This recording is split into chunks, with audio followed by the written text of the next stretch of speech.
Hey guys, hello and welcome back to my YouTube channel Sci Fi with Ravi. तो आज हम 10th का सबसे पहला चैप्टर केमिस्ट्री का शुरू करने वाले हैं, that is chemical reactions and equations. So without wasting time let's start this video.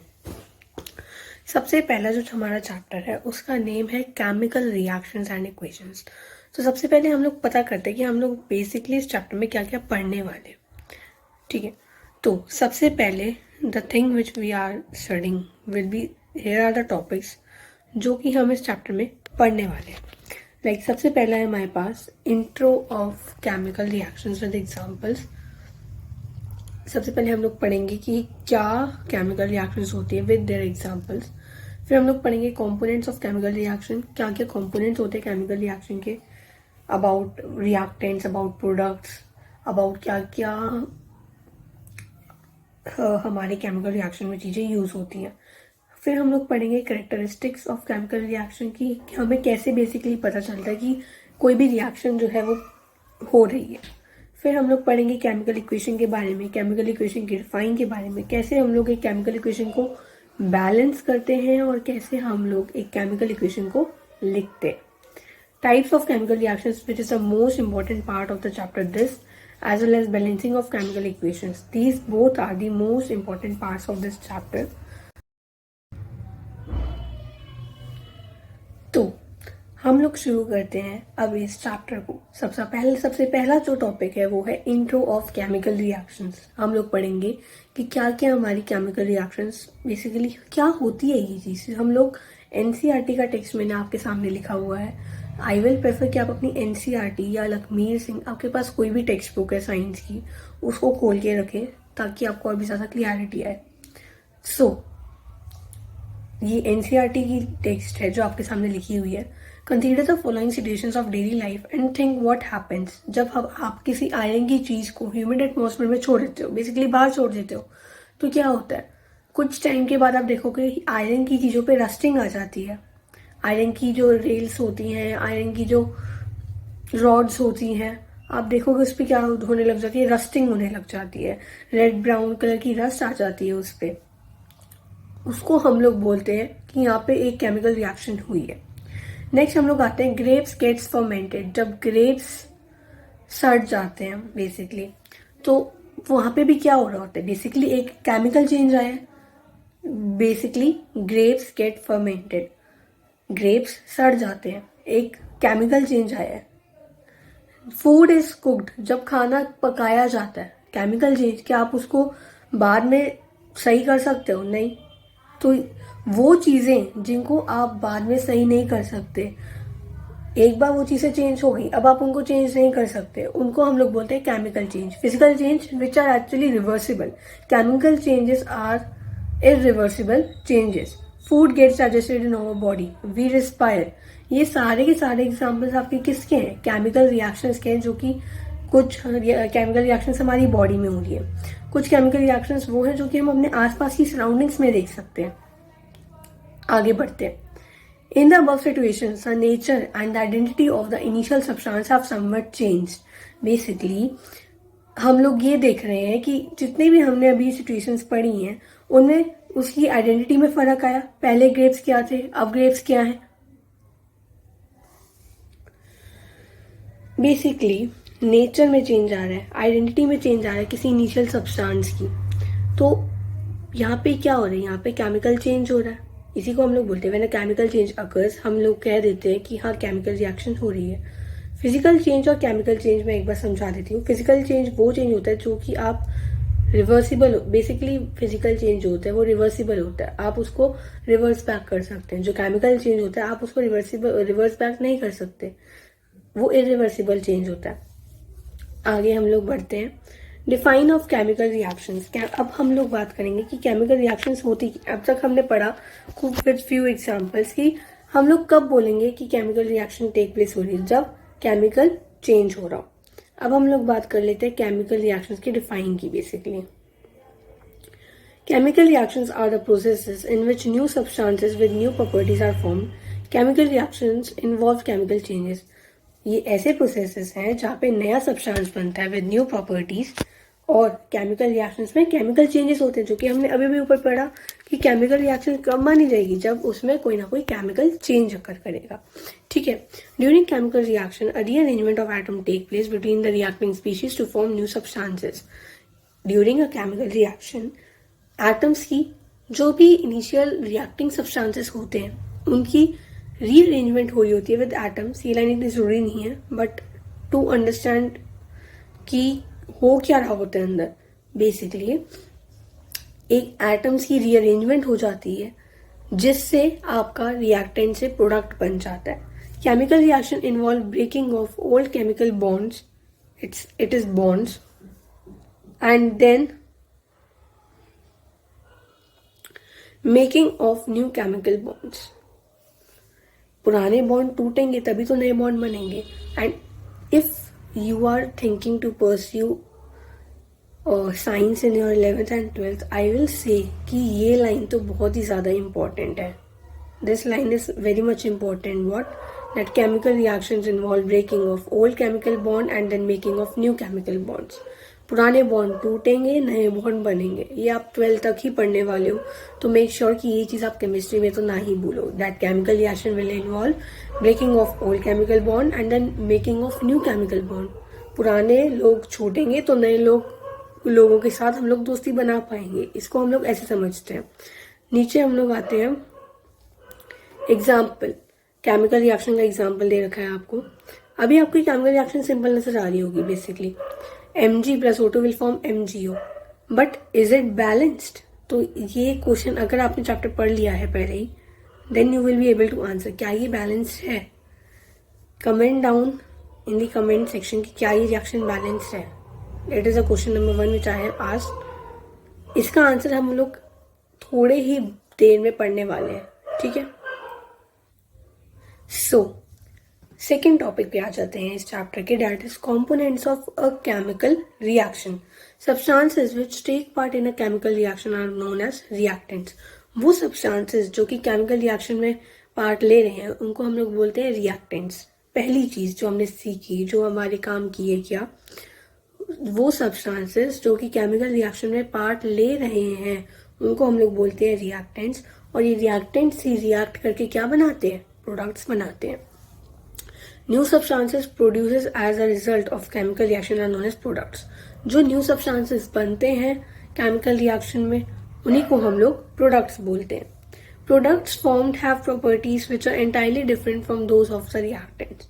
Basically, जो भी हमारे प्रोडक्ट्स बनेंगे उनकी प्रॉपर्टीज हमारे रिएक्टेंट्स की प्रॉपर्टीज से बिल्कुल अपोजिट होंगी, बिल्कुल डिफरेंट होंगी, ठीक है। अब यहाँ पे मोस्ट इम्पॉर्टेंट एग्जाम्पल आपको दे रखा है यहाँ पे, दैट इज मैग्नीशियम रिबन का। Most important, when a magnesium ribbon is heated air it burns with a white dazzling flame to form a white powder called magnesium oxide. जब आप magnesium ribbon को heat करते हो तो वो burn करता है with a white dazzling flame. It is very important. NCERT में भी ये बहुत ही ज़्यादा इंपॉर्टेंट है और हर बुक में ये चीज़ आपको मेंशन करी गई होगी। ये एग्जाम्पल तो दे ही रखा होगा कि जब मैग्नीशियम रिबन को आप लोग हीट करते हो तो वो एक वाइट डैजलिंग फ्लेम के साथ बर्न होता है to form a white powder known as magnesium oxide.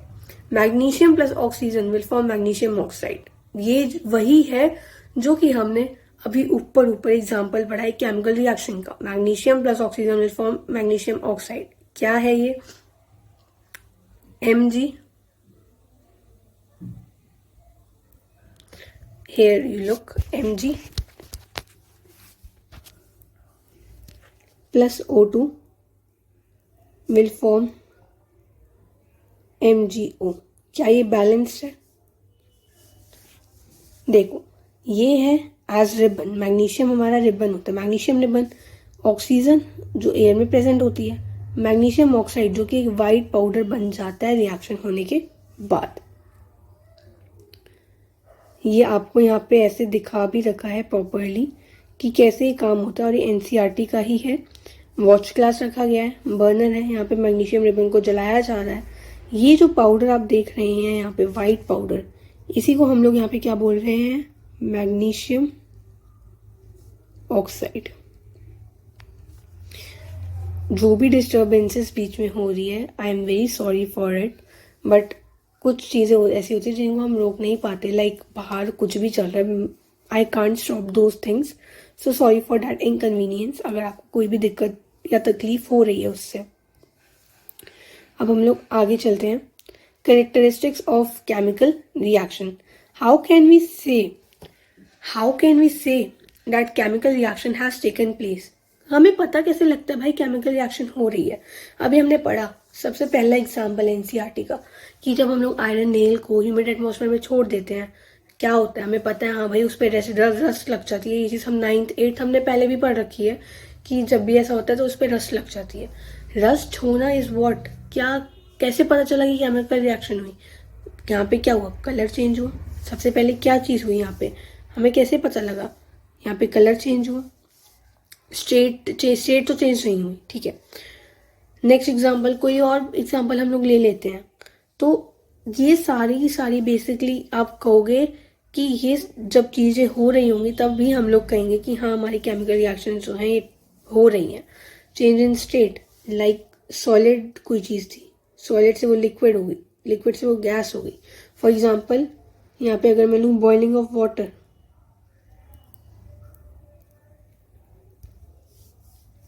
Solid से लिक्विड हुआ, बॉइलिंग हुआ, लिक्विड से गैस हुआ, बॉइलिंग हुआ, ठीक है। फिर आते हैं मेरे पास चेंजिंग कलर, कलर में चेंज आना। ये आपको एग्जांपल भी यहाँ पे, इसको भी हम लोग डीप में ही पढ़ने वाले हैं। ये पोटेशियम पर मैग्नेट का एग्जांपल है। गैसेस, इवोल्यूशन ऑफ गैस भी हो रही है यहाँ पे, कलर चेंज होना, एवोल्यूशन ऑफ गैस होना, टेम्परेचर में चेंज आना, ये सभी के सभी आपके एग्जाम्पल्स हैं। क्या इंडिकेशंस हैं, basically indications of a chemical reaction, they are the indications. Indications मतलब कैसे पता लग रहा है कि केमिकल रिएक्शन हो रही है। ये चीज़ें जो हैं, ये प्रॉपर्टीज जो हैं, ये हमें इंडिकेट कर रही हैं, बता रही हैं कि केमिकल रिएक्शन हो रही है। Indications of chemical reaction, okay. आगे आते हैं हम लोग चेंज इन स्टेट। सबसे पहला जो हम लोग पढ़ने वाले हैं वो हम लोग पढ़ रहे हैं change in state. When wax is burned, the water and carbon dioxide are formed. जब वैक्स को जलाया जाता है, वैक्स किस में होती है, कैंडल में होती है, ठीक है। जब कैंडल को जलाया जाता है, बर्न किया जाता है, तो क्या होता है, वाटर और कार्बन डाइऑक्साइड फॉर्म होती है। वैक्स क्या है, सॉलिड है, वाटर क्या है, लिक्विड है, कार्बन डाइऑक्साइड क्या है, गैस है। सॉलिड से सब्सटेंस हमारा यहाँ पे किस में चेंज हो रहा है, हमारा यहाँ पे सब्सटेंस सॉलिड से चेंज हो रहा है आपके लिक्विड में प्लस गैस में। लिक्विड का हमारे पास क्या बना, वाटर, और गैस का हमारे पास क्या बना, CO2, ठीक है। इसलिए यहाँ पे क्या है, वैक्स, ठीक है। This means that during a combustion reaction of a candle wax is characterised by change in state, hence it is a combustion reaction. क्या हुआ यहाँ पे, बर्न, कहीं पे भी कोई भी चीज बर्न हुए, that is example of combustion reaction, okay. एक बार दोबारा से बताती हूँ मैं। When wax is burned, then water and carbon dioxide are formed. Wax is solid, water is liquid, carbon dioxide is gas. क्या wax कैसी थी, सॉलिड थी, ठीक है। वैक्स को जब बर्न किया गया, वाटर बना और कार्बन डाइऑक्साइड बनी।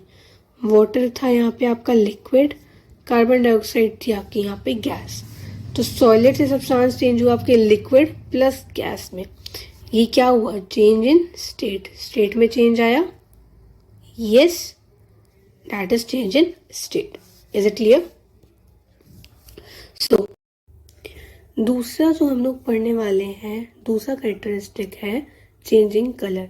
Chemical reaction between citric acid and purple coloured potassium permanganate solution में होता क्या है, जब हम लोग इन दोनों की रिएक्शन कराते हैं तो पर्पल से कलरलेस कलर हो जाता है।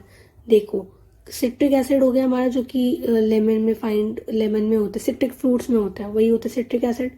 जब इस सिट्रिक एसिड के साथ पोटेशियम जो कि पर्पल कलर का होता है, पोटेशियम परमैंगनेट, ये पूरा का पूरा पर्पल कलर का होता है, इसको जब हमने रिएक्ट कराया, जब भी हमने इसको इसमें डाल दिया तो होगा क्या, आपका ये जो पर्पल कलर है ये कलरलेस में हो जाएगा। पर्पल कलर आपका कलरलेस में हो जाएगा, जो कि दिखा रहा है कि हाँ आपकी केमिकल रिएक्शन हो चुकी है। Chemical reaction between sulphur dioxide gas and potassium dichromate. अब इसको ध्यान से समझो। सल्फर डाइऑक्साइड इज SO2, ठीक है। Potassium dichromate, potassium is K2Cr2O7, it is potassium dichromate. Dichromate potassium आपका होता है K, ठीक है। डाइक्रोमेट इज Cr2 जब दो यूज हो, ठीक है। Is characterised by changing colour from orange to green.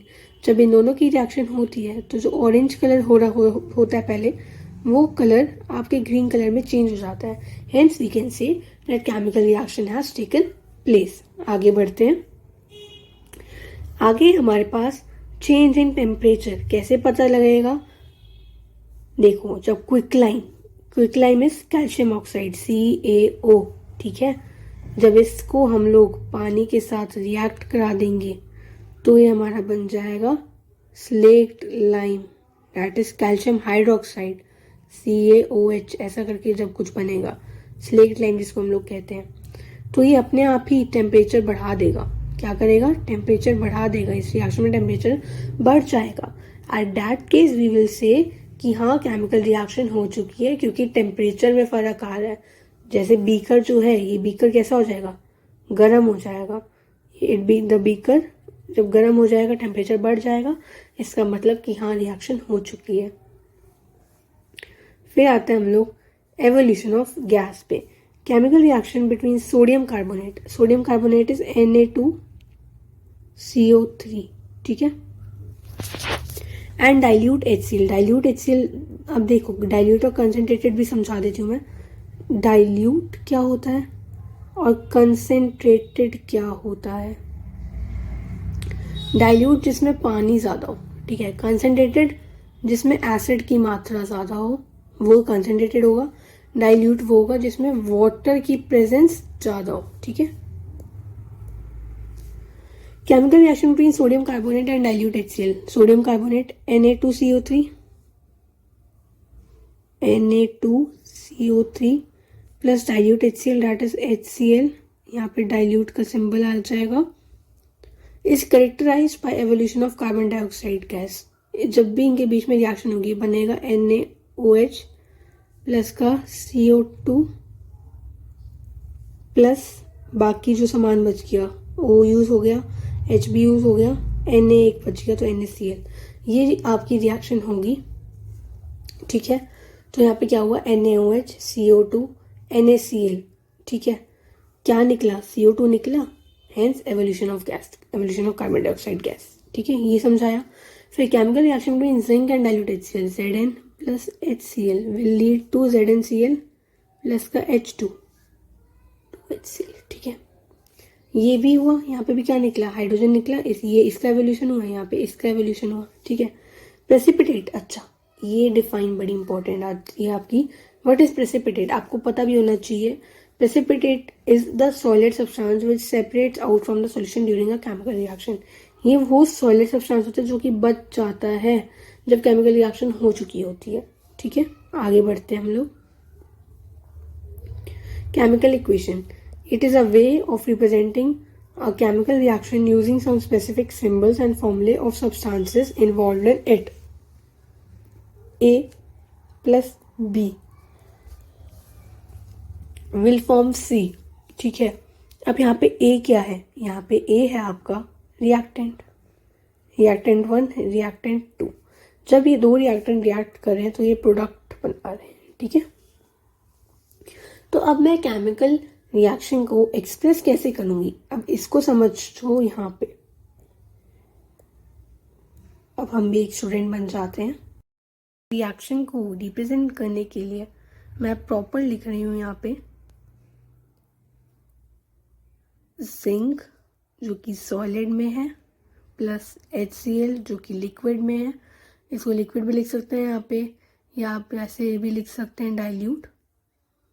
It will form ZnCl plus का H2 क्या है? गैस है, इवॉल्व हो रही है तो इवोल्यूशन का साइन आ जाएगा। अगर आप लोग यहाँ पे हीट यूज कर रहे हैं तो हीट का सिंबल आएगा ट्रायंगल में, ठीक है। कैसा आएगा? ट्रायंगल में इसका सिंबल आएगा। अगर आप लोग इलेक्ट्रिसिटी का यूज़ कर रहे हैं तो आप लोग यहाँ पे पूरा लिखेंगे इलेक्ट्रिसिटी। तो अब हम लोग लिखेंगे यहाँ पे इलेक्ट्रिसिटी। और ये लिखा कहाँ जाता है, ये जो आपको एरो दिख रहा है अपनी रिएक्शन में, ये एरो हम लोग इसके ऊपर लिखते हैं, ये रहा हीट का सिंबल। या कोई भी यहाँ पे कैटलिस्ट आ जाए वो यहाँ पे लिखा जाता है। अब यहाँ पे कैटलिस्ट का काम क्या होता है? कैटलिस्ट का काम होता है आपकी रिएक्शन को फास्ट करने का, रिएक्शन की स्पीड को फास्ट करने के ये काम आता है। ठीक है, अब हम लोग सीखते हैं कि कैसे हम लोग एक केमिकल इक्वेशन को बैलेंस कर सकते हैं। सबसे पहले हम लोग एक टेबल बनाएंगे।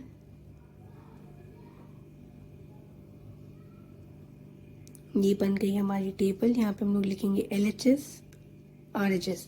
LHS आपकी ये वाली साइड है, RHS आपकी ये वाली साइड है। ओके, कौन कौन से एलिमेंट्स हमें नजर आ रहे हैं? Zinc, hydrogen, sulphur and oxygen. ठीक है, अच्छा पहली चीज़ कि यहाँ पे O नहीं होगा, it is just by mistake, यही है। अब हम लोग पहले देखेंगे क्या ये रिएक्शन बैलेंस्ड है, क्या ये इक्वेशन जो है, क्या ये इक्वेशन हमारी बैलेंस्ड है। सबसे पहले हम लोग इस चीज़ को चेक करने वाले हैं। रिएक्टेंट साइड पे देखो, जिंक एक ही है, there is only one zinc, yes. Reactant पे ओनली वन जिंक, हाँ जी। हाइड्रोजन H2, ये भी बैलेंस्ड है। सल्फर चेक करो, एक ही सल्फर है, एक ही सल्फर है, यहाँ पे भी सल्फर भी बैलेंस्ड है। ऑक्सीजन यहाँ पे कितने हैं? 4 है। यहाँ पे ऑक्सीजन कितने हैं? 4 है, ये भी बैलेंस्ड है। LHS is equal to RHS, hence reaction is balanced, hence the equation is balanced, hence equation is balanced। ठीक है, आफ्टर दैट अब हम लोग ऐसे एग्जाम्पल्स लेंगे। अब हम लोग देखो, अभी हमने यहाँ पे सीखा कि कैसे हम लोग चेक करते हैं कि इक्वेशन बैलेंस्ड है या नहीं। और हाँ, ये इक्वेशन हमारी कैसे निकली? बैलेंस्ड निकली, बैलेंस्ड इक्वेशन निकली हमारी। अब हम लोग रिएक्शंस को बैलेंस करके देखेंगे भी। ठीक है, आगे आते हैं। मैं यहाँ पे आपको ऐसे 2 to 3 एग्जाम्पल्स दूंगी सो डैट हम लोग चेक कर पाए कि हमारी जो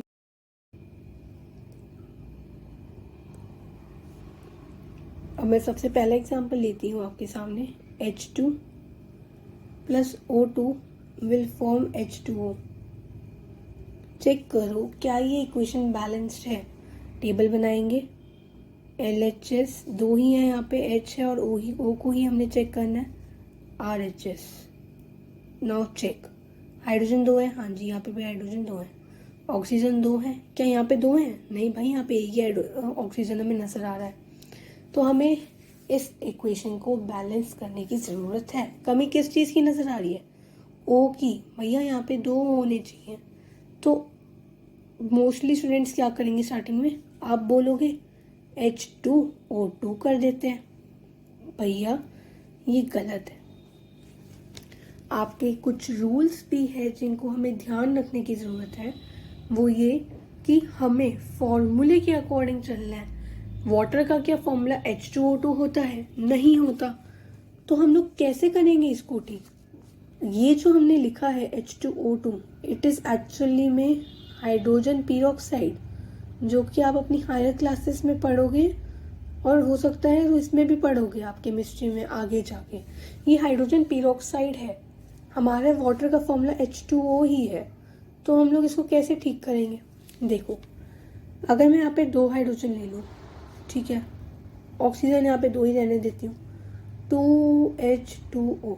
चेक करो क्या ये बैलेंस्ड है? LHS RHS HO, यहाँ पे कितने हैं? 4। यहाँ पे कितने हैं भाई? 2 इंटू 2 4, 2 इंटू O 2 हो गए। यहाँ पे भी कितने? 2 है, 2 ही हैं। ये भी यहाँ पे भी कितने हैं? 2 ही हैं। Hence equation is balanced.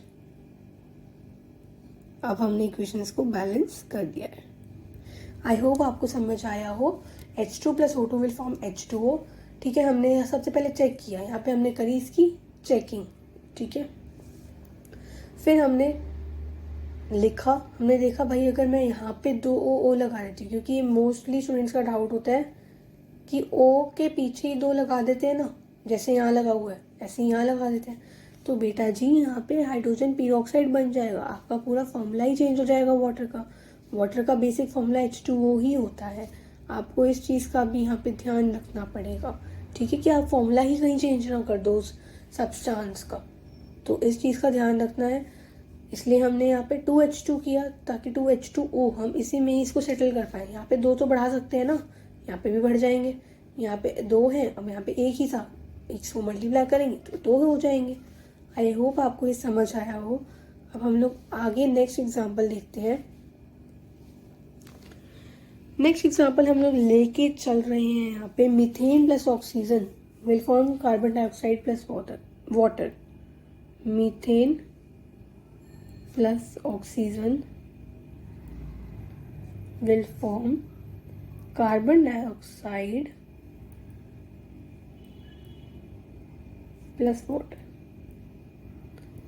अब देखो मीथेन क्या होता है, सबसे पहले इसको समझो। मीथेन होता है आपका CH4, ओके। इथेन C2H6, ये भी अभी आप ऑर्गेनिक केमिस्ट्री अभी आगे आएगी कार्बन में, उसमें सब मैं आपको पढ़ाऊंगी। ऑक्सीजन होता है आपका O2, carbon dioxide CO2, water H2O। चलो करते हैं बैलेंस। पहले देखो बैलेंस है, ये कार्बन है, हाइड्रोजन है, ऑक्सीजन है, LHS RHS। कार्बन 1 बैलेंस है, हाइड्रोजन 4 है, यहाँ पे हाइड्रोजन कितने जगह भाई 2 ही हैं, ऑक्सीजन यहाँ पे 2 है, यहाँ पे ऑक्सीजन 3 है। करो बैलेंस, ये हो जाएगा CH4 O2। यहाँ पे अगर मैं 3 कर देती हूँ अभी के लिए, 3 2 अब यहाँ पे O कितने हो गए मेरे पास, 6 ऑक्सीजन हो गए। ठीक है, ऑक्सीजन कितने हो गए यहाँ पे, 6 ऑक्सीजन हो गए हैं। CO2 यार, अब यहाँ पे क्या पंगा पड़ रहा है, यहाँ पे 3 CO2 कर दूं तो यहाँ पे मुझे 3 करने पड़ेंगे। हाइड्रोजन में मेरे यहाँ पे कितने हो गए, 12 हो गए। ऑक्सीजन मेरे यहाँ पे अब 6 हो गए। ठीक है, कोई दिक्कत नहीं। प्लस ऑक्सीजन 6 है, यहाँ पे कितना ऑक्सीजन नज़र आ रहा है आपको, 3 2 6 ऑक्सीजन नज़र आ रहे हैं। यहाँ पे 6H2O कर दूँ, यहाँ पे भी ऑक्सीजन कितने हो गए, 6 प्लस 6 ऑक्सीजन 12 ऑक्सीजन। यहाँ पे भी 6O2 कर देते हैं। अगर मैंने यहाँ पे 6O2 किया तो यहाँ पे भी ऑक्सीजन मेरे पास कितने आ गए, 12 आ गए, 12 ऑक्सीजन हो गए। अब क्या कोई दिक्कत, अब ज़रा इस इक्वेशन को चेक करो, 3CH4 प्लस का 6O2 will form 3CO2 plus का 6H2O। अब जरा चेक करो, कार्बन कितने हैं यहाँ पे 3, वहाँ पे कितने हैं 3, हाइड्रोजन कितने हैं यहाँ पे 12, यहाँ पे हाइड्रोजन कितने हो गए 6 2 12, 12। ऑक्सीजन 12 ऑक्सीजन है, यहाँ पे 3 2 6 प्लस यहाँ पे oxygen 6 6 6 12। Hence equation is balanced. ठीक है, हेंस इक्वेशन इज बैलेंस्ड। अब हम लोग आगे बढ़ते हैं, hence equation is balanced.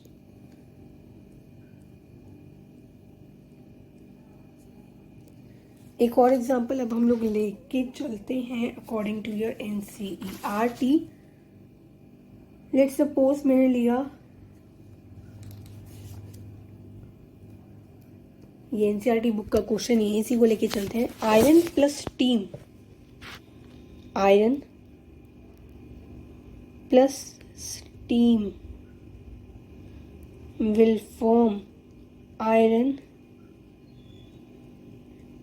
Second third oxide plus hydrogen. ठीक है, आयरन यहाँ पे कौन सा आपका Fe, स्टीम, अब स्टीम से कंफ्यूज मत होना ना, steam is your H2O only.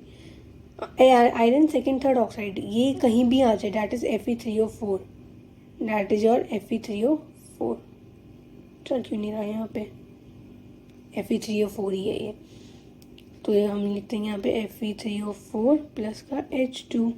अब चेक करो क्या ये बैलेंस्ड है, Fe इज आयरन HO, इन्हीं को देखना है।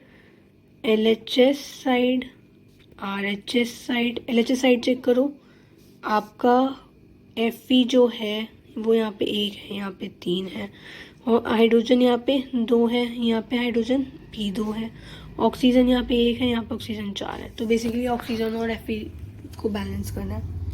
यहाँ पे अगर मैंने किया 3Fe प्लस का H2O विल फॉर्म 2H2O कर दूँ,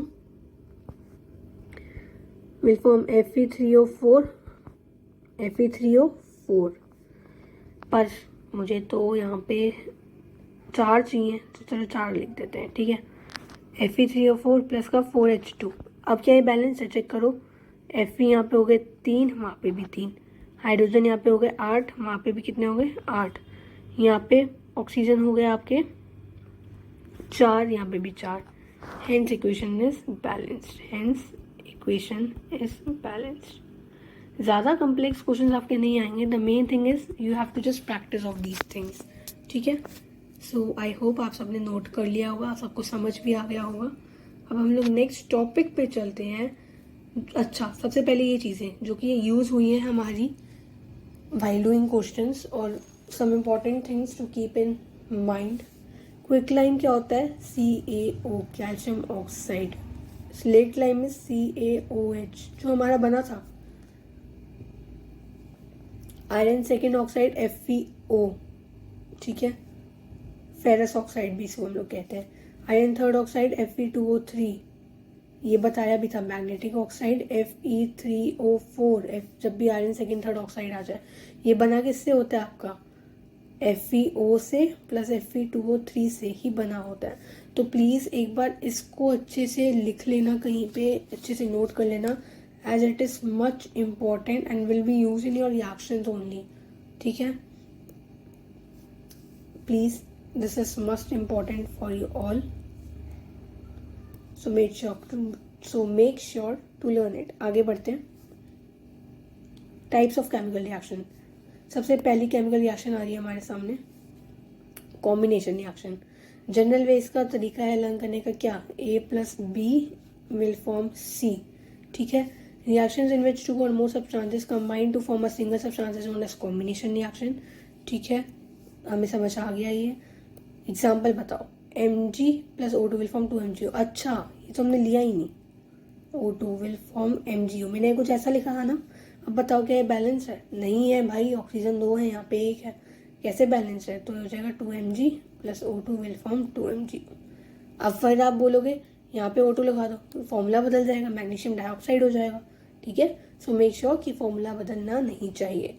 अब ये जो आपको दिख रहे हैं यहाँ पे, ये सारे के सारे आपके एग्जाम्पल्स हैं यहाँ पे कॉम्बिनेशन रिएक्शन की। क्या हो रहा होता है, A प्लस B, जब रिएक्टेंट्स ज़्यादा हों और वो जुड़ के एक सिंगल प्रोडक्ट को बनाएं, सिंगल सब्सटेंस को बनाएं, उसको हम लोग बोलते हैं कॉम्बिनेशन रिएक्शन, ठीक है। फिर हम लोग आते हैं डीकम्पोजिशन रिएक्शन पे, डीकम्पोजिशन रिएक्शंस पे। यहाँ पे आपका प्रोडक्ट सिंगल होता है और उससे यहाँ पे आपका जो रिएक्टेंट है वो सिंगल होता है, रिएक्टेंट यहाँ पे सिंगल है, और जो प्रोडक्ट्स हैं वो यहाँ पे क्या बन रहे हैं, मल्टीपल, ठीक है। That is a general equation. ये आपको तरीका बता रही है कि कैसे आप एक इक्वेशन को लर्न कर सकते हैं। AB, ये एक सिंगल रिएक्टेंट है, से बन रहा है A plus B। Reaction in which single reactant splits up into number of products।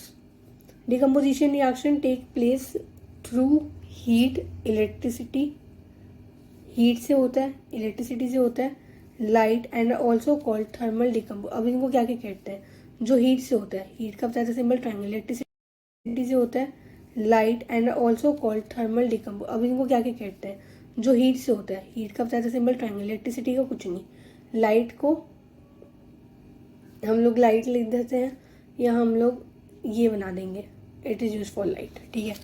It is known as, अब जो हीट से उसको हम लोग बोलते हैं थर्मल डिकम्पोजिशन, जो इलेक्ट्रिसिटी से उसको हम लोग बोलेंगे इलेक्ट्रोलाइटिक डिकम्पोजिशन रिएक्शन, ठीक है। और जो आपका लाइट से हो रहा होगा उसको हम लोग बोलेंगे photo decomposition reaction. Thermal decomposition reaction can be defined as a decomposition reaction which is activated by thermal energy. Thermal energy मतलब कि भैया आप उसको हीट दे रहे हो, ठीक है. In other words, a thermal decomposition reaction requires energy to be supplied to reactants in form of heat. Such reactions are generally endothermic. Endothermic, ये वर्ड इंपॉर्टेंट है यहाँ पे. एंडोथर्मिक का मतलब होता है जब आप लोग हीट को यूज कर रहे हो. एक्सो ये होता है आपका एंडोथर्मिक. ओके, कंफ्यूज नहीं होना बच्चा कि एंडोथर्मिक और एक्सोथर्मिक क्या होता है. एंडोथर्मिक जब आप हीट को यूज़ कर रहे हो, एक्सोथर्मिक जब हीट जो है इवॉल्व हो रही है, अर्थात जो हीट है वो बाहर निकल रही है, ठीक है. Since energy required to break the chemical bond and separate the constituents elements, a common example of thermal decomposition reaction is provided below. ये है कैल्शियम कार्बोनेट. जब आप इसको हीट करोगे तो कैल्शियम ऑक्साइड और कार्बन डाइऑक्साइड में बढ़ जाएगा. When heated calcium carbonate decomposes to calcium oxide and carbon dioxide. This process is employed in manufacturing of quicklime. Quicklime CaO, ठीक है, which is an important substance in many industries. CaO का भी आप use आगे पढ़ोगे. अब आते हैं इलेक्ट्रोलाइटिक डिकम्पोजिशन रिएक्शन जो इलेक्ट्रिसिटी के थ्रू हो. इतना समझो. फॉर एग्जाम्पल वाटर, ये हर जगह काम आएगा. इलेक्ट्रोलिसिस ऑफ वाटर, जब आप इसको क्या कर रहे हो, 2H2O will form 2H2 plus का O2. बैलेंस है, हाँ जी बैलेंस है. यहाँ पे आप लिखोगे ऊपर इलेक्ट्रोलिसिस. क्या लिखेंगे, इलेक्ट्रोलिसिस. Electrolysis of water. फिर आता है photo decomposition reaction. Photo decomposition reaction is a type of decomposition reaction in which reactant is broken down to its constituents by absorbing energy from photons. An example of photo decomposition reaction, ये इतना ध्यान मत दो, main समझो कि H mu ये represent करती है आपकी लाइट. मैंने म्यू बोला था, ओनली H म्यू है वो जो कि आपकी लाइट को रिप्रेजेंट करती है, ठीक है.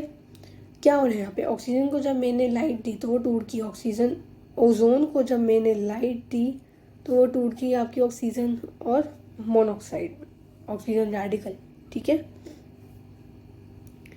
फिर आती है डबल डिकम्पोजिशन रिएक्शन. यहाँ पे डबल डिस्प्लेसमेंट आना था.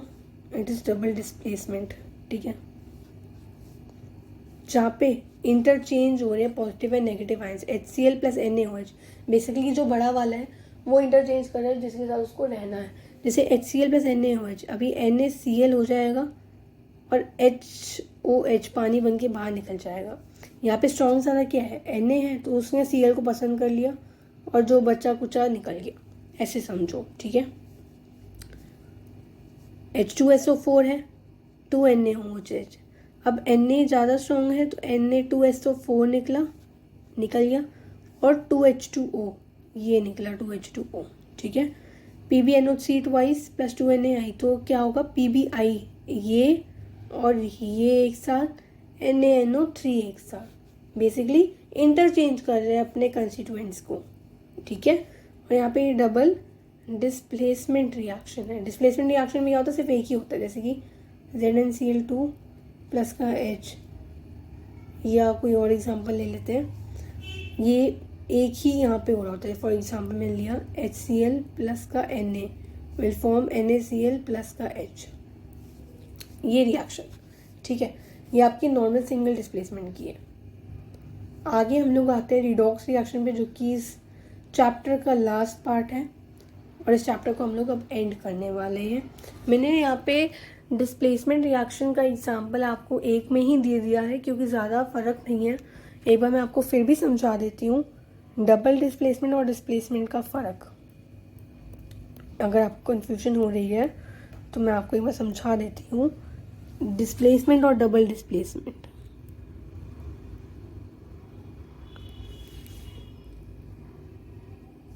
डबल डिस्प्लेसमेंट, ठीक है. जो डिस्प्लेसमेंट रिएक्शन है यहाँ पे मैंने लिखा NaOH, सॉरी ये नहीं लेते, Na प्लस का HCl.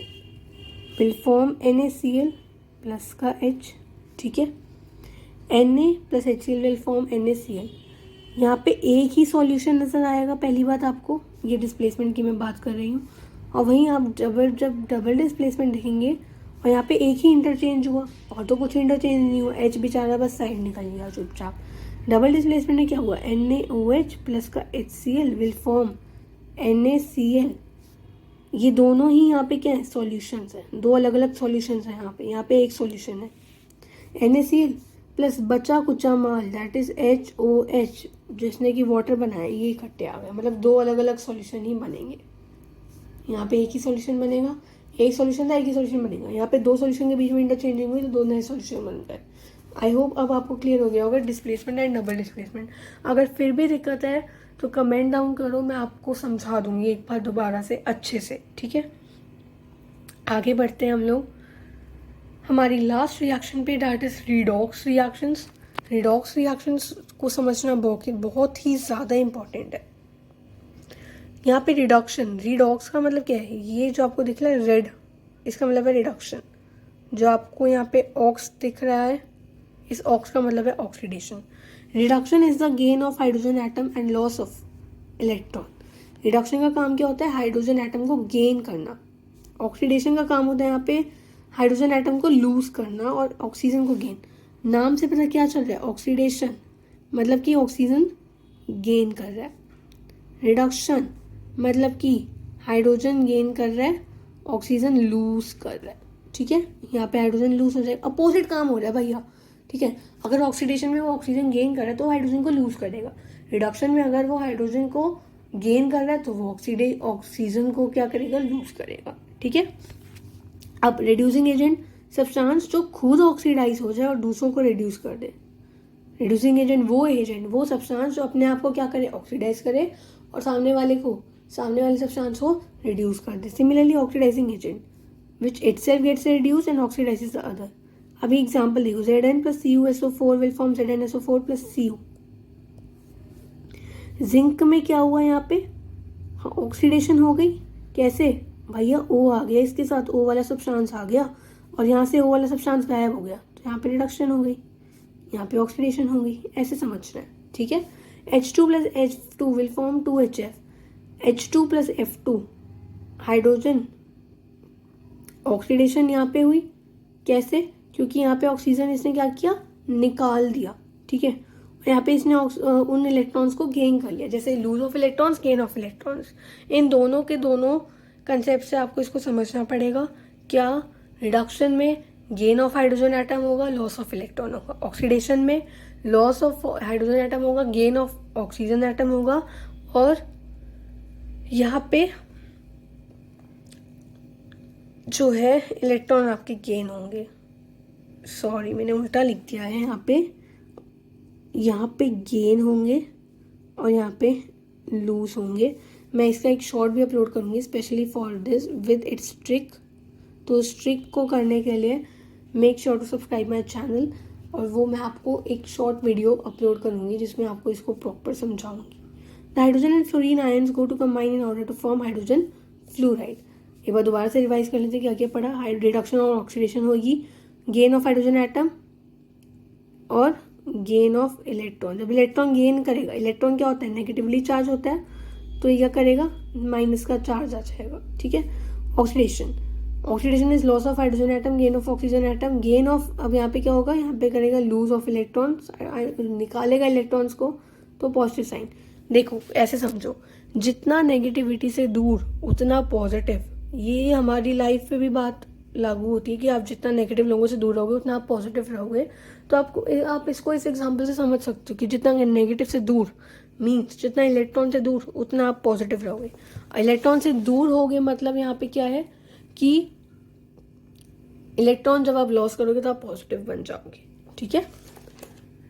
रिड्यूसिंग एजेंट बताया, जो खुद को ऑक्सीडाइज करे, सामने वाले को रिड्यूस करे, तभी तो वो एजेंट हुआ। नहीं तो वो एजेंट क्यों हुआ, क्योंकि वो सामने वाले को अगर वो ऑक्सीडाइज करने लगे तो वो कहाँ का एजेंट है ना।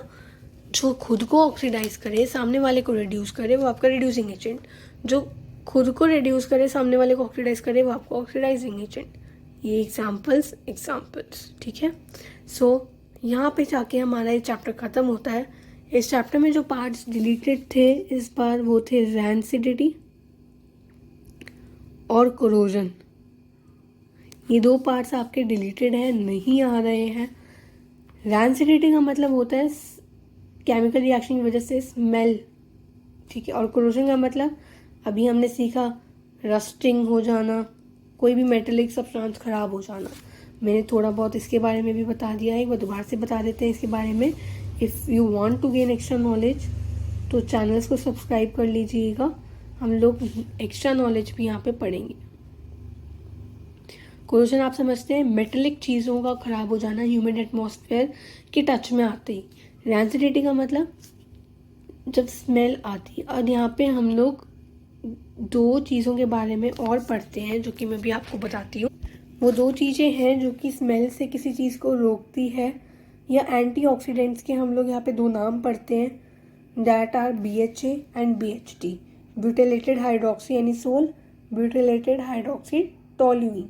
तो ये सारी चीज़ें भी हैं जो कि आपकी डिलीटेड हो चुकी हैं इस बार के लिए। But if you want to study तो कमेंट सेक्शन में लिख देना एक्स्ट्रा यस। अगर आपने लिखा एक्स्ट्रा यस तो इसका भी मैं शॉर्ट अपलोड कर दूंगी इन 2 टॉपिक्स का, ठीक है। तब तक के लिए मेक श्योर कि आप चैनल को सब्सक्राइब कर लीजिएगा। और भी बहुत यूज़फुल रिसोर्सेज आने वाले हैं। अगर अभी भी आपको लग रहा है कि आपको चैप्टर ढंग से समझ नहीं आया तो मैं दोबारा से इस चैप्टर को आपको एक्सप्लेन करने के लिए तैयार हूँ, और भी नई ट्रिक से इस चैप्टर को एक्सप्लेन करने के लिए तैयार हूँ। सो मेक श्योर आप चैनल को सब्सक्राइब करिएगा, पूरा का पूरा इस चैनल को सपोर्ट कर दीजिएगा, ठीक है। So like share and subscribe to my channel. आज के लिए इतना ही, बाय बाय।